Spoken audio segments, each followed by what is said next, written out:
Good afternoon. Welcome to rainbow thoughts triple nine. ఈరోజు మీకు నేను ఒక అద్భుతమైన వీడియో అందించాలనుకుంటున్నాను. వాస్తవంలో తమిళలో చూపించినట్లుగా ఫోటోలు, వీడియోలు, సినిమాలను గురించి వివరించాలని నా అభిప్రాయము. అయితే సినిమాలకి, ఫోటోలకి ముందు అన్నిటికన్నా కూడా చిత్రలేఖనం అనగా ప్రాచీన ఆదిమ మానవుడు ఇవన్నీ రాకముందు కూడా తన జ్ఞాపకాలను చిత్ర రూపాలలో లిఖించడం జరిగింది, అంటే చిత్రించడం జరిగింది. ఈ చిత్రాల ఆధారంగానే మనం ఈనాడు అభివృద్ధి చెందినటువంటి ఫోటోలు అయితేనేమి, అలాగే కలర్ ఫోటోలు, బ్లాక్ అండ్ వైట్ ఫోటోలు అయితేనేమి, అలాగే సినిమాలు అయితేనేమి, బ్లాక్ అండ్ వైట్ కలర్ సినిమాలు అయితేనేమి మొదలైన అనేక అభివృద్ధి కార్యక్రమాలు జరిగాయి.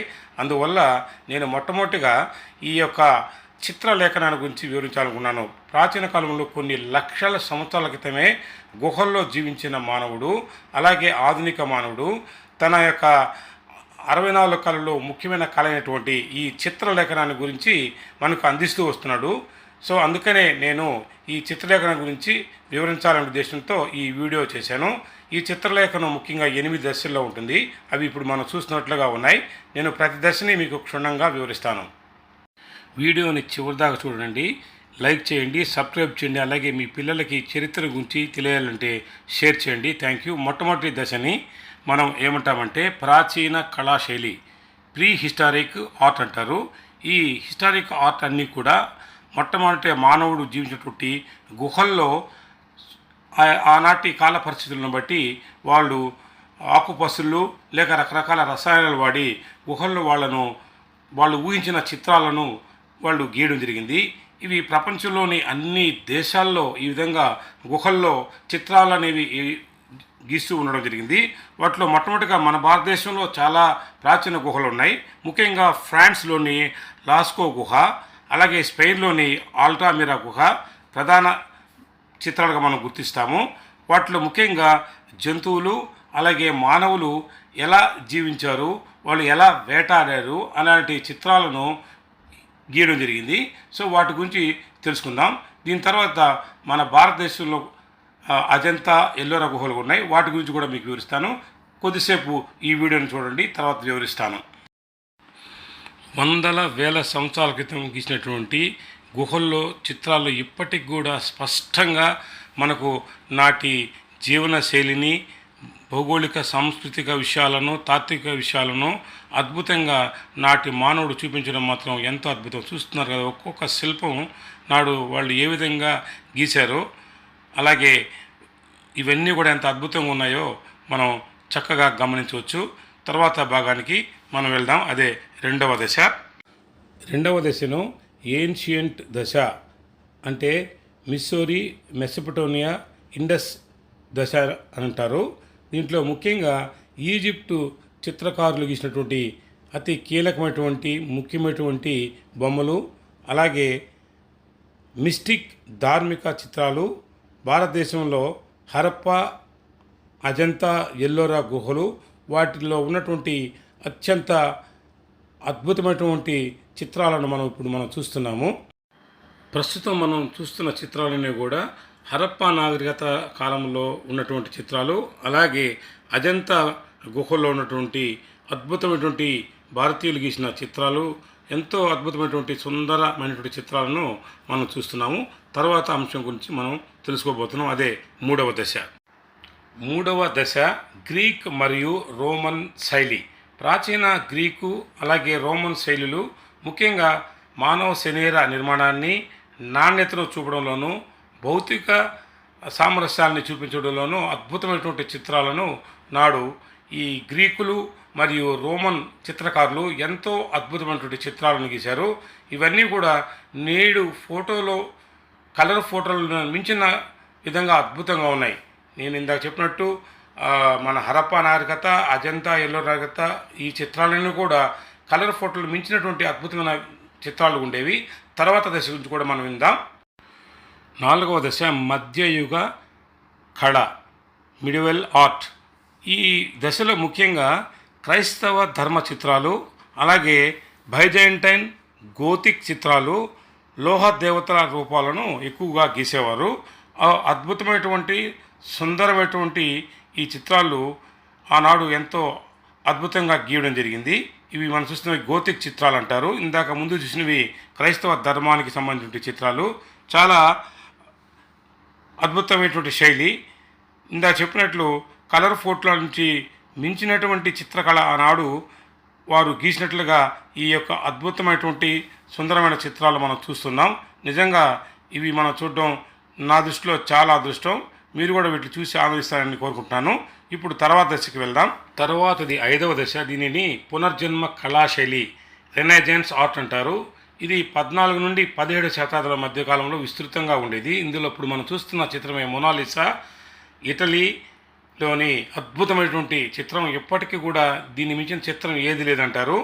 దీనిని లియనార్డో డావిన్సీ గీయడం జరిగింది. అలాగే మైకేల్ ఏంజెలి, రఫాయెల్ కళలు, 3D డెప్త్ కళలు మొదలైనటువంటి అద్భుతమైనటువంటి ఈ యొక్క 5వ దశలో కొన్ని చిత్రాలను మాత్రమే చూపించడం జరిగింది. ఆనాటి ప్రముఖ చిత్రకారులైనటువంటి లియనార్డో డావిన్సీ మరియు కొందరి బొమ్మలను కూడా మీకు చూపిస్తున్నాను. ఆనాటి ప్రముఖ చిత్రకారులు వీరు. ఇప్పటికీ నేటికి జీవిస్తున్నటువంటి గొప్ప కళాత్మకాలుగా మనం వీళ్ళని గుర్తించాలి.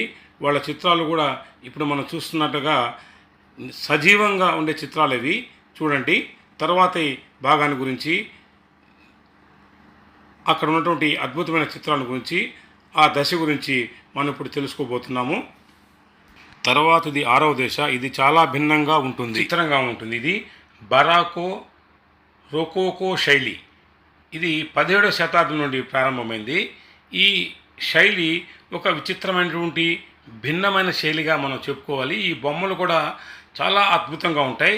ముఖ్యంగా ఈ బొరాకో దశలో ఉన్నటువంటి చిత్రాలన్నీ కూడా లైట్, ప్రకాశవంతమైనటువంటి చిత్రాలు, అలాగే చీకటికి సంబంధించినటువంటి చిత్రాలను హైలైట్ చేస్తూ గీసినటువంటి చిత్రాలు ఇవి. వీటిని డైనమిక్ ఆర్ట్ అని కూడా అంటారు. చాలా అద్భుతం. మనం చూస్తున్నాం కదా ఈ చిత్రాలు.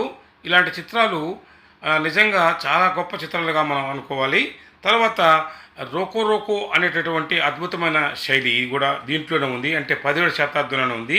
ఇది లలితమైనటువంటి రంగులతో నిండినటువంటి, ముఖ్యంగా రాజు కుటుంబాల జీవన శైలికి సంబంధించిన చిత్రాలు ఈ 5వ దశలో ఉన్నాయి.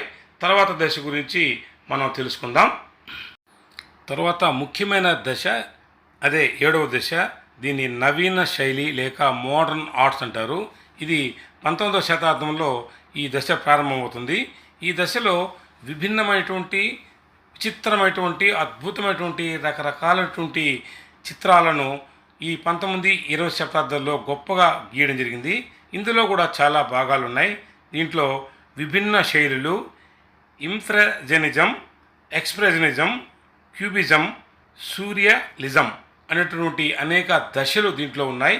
అయితే ఈ ఆర్ట్లు అంటే ఈ చిత్రాలన్నీ కూడా ఒక విచిత్రంగా ఉంటాయి. ఈ కళలు ఆనాడు ఎంతో పేరు ప్రఖ్యాతి సాధించాయి. ప్రతి బొమ్మని లక్షల్లో, వేలల్లో, వేలంపాట్లలో కొనేవాళ్ళు. అయితే సాధారణ మానవులకి ఈ చిత్రకళ లేక ఈ బొమ్మలు సహజంగా అర్థమయ్యేవి కాదు. అయినప్పటికీ ఈ చిత్ర కళకి ఎంతో అద్భుతమైన పేరు ప్రఖ్యాతులు ఆనాడు ఉండేది. ఈ బొమ్మలు కొనడానికి అన్ని దేశాల నుంచి కూడా రకరకాలైనటువంటి పద్ధతులతో సేకరించేవాళ్ళు. సో అద్భుతమైనటువంటి ఈ చిత్రకళ ఎంతో పేరు ప్రఖ్యాతి సంపాదించింది. ఈ చిత్రకళలో భిన్నమైన శైలితో పాటు మానవుని యొక్క బొమ్మలను కూడా యాజ్ ఇట్ ఈజ్గా, అంటే ఉన్న బొమ్మలను ఉన్నట్లుగా ఫోటోల కంటే బాగా చక్కగా గీయగలిగినటువంటి శక్తి ఈ 19వ శతాబ్దం మొదటి నుంచి ఉన్నప్పటికీ, ముఖ్యంగా ఈ 19వ శతాబ్దంలో ఈ బొమ్మలు ఎక్కువగా గీయడం జరిగింది. ఇప్పుడు మనం చూస్తున్న కళలన్నీ కూడా రకరకాలుగా ఉన్నాయి. చూడండి, పెయింటింగ్స్తోనే జీవకళ ఉట్టిపడేటువంటి బొమ్మ చూస్తున్నాము మనం. సో ఇలాంటి అద్భుతమైన బొమ్మల్ని ఈ యొక్క నవీన శైలి అని అంటారు ఈ దశని. సో ఇవి చాలా అద్భుతంగా ఉంటాయి.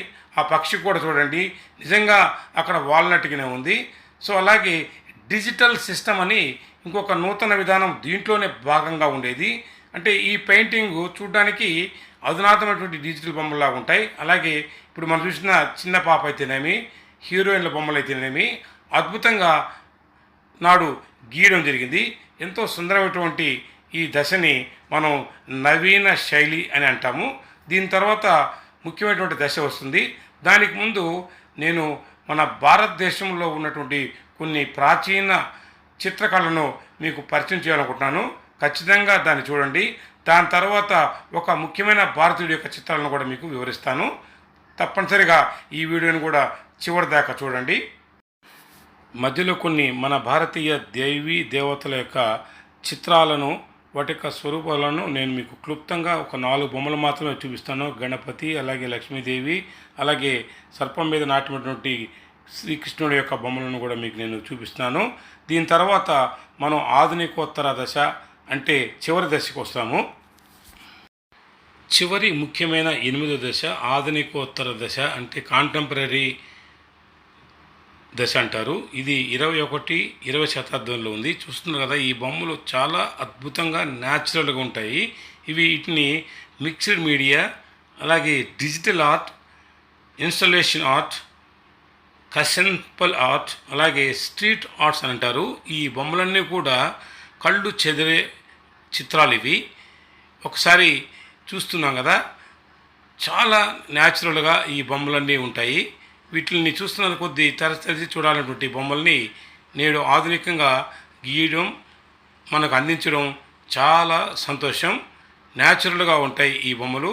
వీటిని కొనుక్కోవాలన్నా కూడా ఎంతో ఖర్చు పెట్టి కొనాల్సిన పరిస్థితులు మనకి ఈనాడు ఉన్నాయి.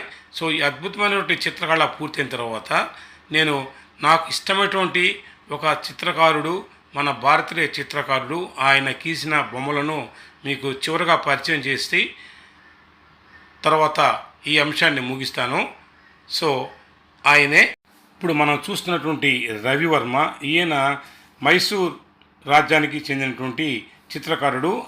ఆనాడు ఈయన అంటే 17, 18 శతాబ్దాల్లో ఈయన గీసిన బొమ్మలు ఇప్పటి ఆధునిక చిత్రకారులు కూడా ఆ విధంగా గీయలేరు. అందుకని నేను ఎంతో సంతోషంగా ఆయన బొమ్మలను కొన్నింటిని మాత్రమే మీకు నేను అందించగలుగుతున్నాను. చూడండి, నిజంగా ఒక వ్యక్తి మన ముందు నిలబడినట్లుగా మనం ఆ బొమ్మలను చూసి ఆనందించే విధంగా ఆయన కొన్ని వేల బొమ్మల్ని లేక చిత్రాలని గీయడం జరిగింది. వాటిలో కొన్నింటిని మాత్రమే మీకు అందిస్తున్నాను. సో ఈ వీడియో మీకు ఖచ్చితంగా నచ్చిందని నేను అనుకుంటున్నాను. ఈ వీడియో మీకు నచ్చినట్లయితే మీ యొక్క లైక్ చేయండి, అలాగే సబ్స్క్రైబ్ చేసుకోండి, కొద్ది మందికైనా షేర్ చేయండి. నేను ఇంతకుముందు చెప్పినట్లుగా ఈ వీడియో చేయడానికి నాకు చాలా టైం పడుతుంది. సెల్ ఫోన్లో చేస్తాను. మీరు నాకు చేసే చిన్న హెల్ప్, నా ప్రోత్సాహము, నన్ను లైక్ చేసి సబ్స్క్రైబ్ చేసుకొని ఫార్వర్డ్ చేయడమే.